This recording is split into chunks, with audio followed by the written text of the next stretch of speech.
Welcome to Garden Wise Adventures. My name is Malie. Today it's a little bit later in the evening again, and we're going to try and have time before it gets dark to do a video on harvesting my garlic. Now I will link up here a video that I did on the first step I take in harvesting garlic, and it's called lodging. Now let me show you what my garlic looks like. It's dried down a little bit and it's time to harvest it.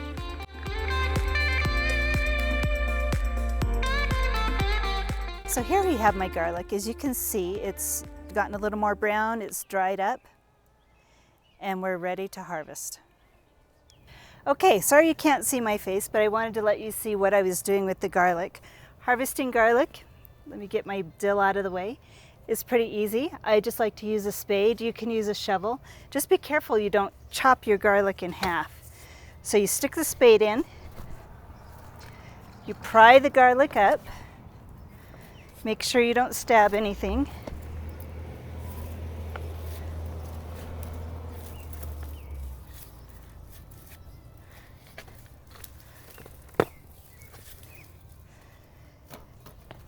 And then you just gently pull the garlic out of the ground. Now, if you can see, my garlic has gotten pretty large. So let me pull let me get the rest of it out and show you what it looks like.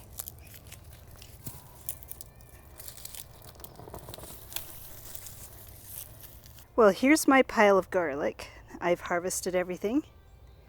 And it's actually getting too dark to video anymore, so I am going to get this over to the area where I dry it, and we'll continue this video tomorrow.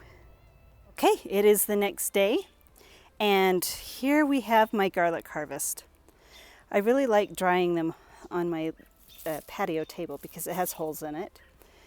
It's in sun part of the day, shade part of the day, and it's pretty much out of the way. But they dry really well here. I try not to put the stems over the top of the garlic bulbs. And if you notice, I haven't really cleaned them off yet. I'm going to wait until the stems completely dry down. I don't want any moisture in this area right here. Let me show you something really interesting I've seen about garlic.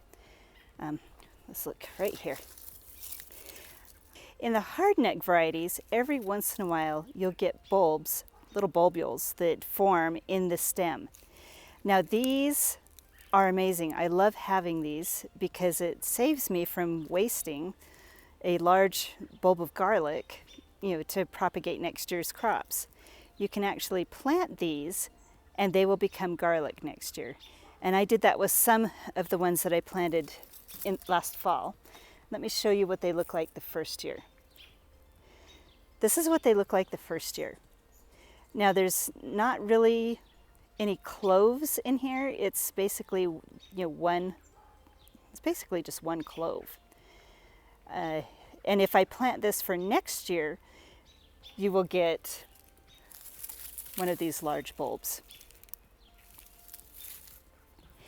Now I do use, I don't get enough of those little bulbules to completely replant for the next year.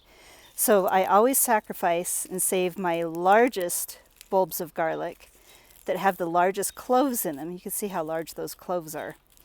And use those to propagate, next year's crop. Oh, it looks like I stabbed my, I stabbed my bulb. But anyway, I use the largest ones and use them for next year. And that way, these were bought at the grocery store. The very first bulbs that I planted were bought at a grocery store and just planted from those. So I'm not sure of the variety, but they have increased in size every year. They're really tasty and they do a great job. Now some people do braid their garlic, and that's a great way to dry it. I can't really braid mine because there are some hardneck varieties mixed in with the soft-necked, and it's really almost impossible to braid them. And since I have my table, that's just my favorite way to dry my garlic.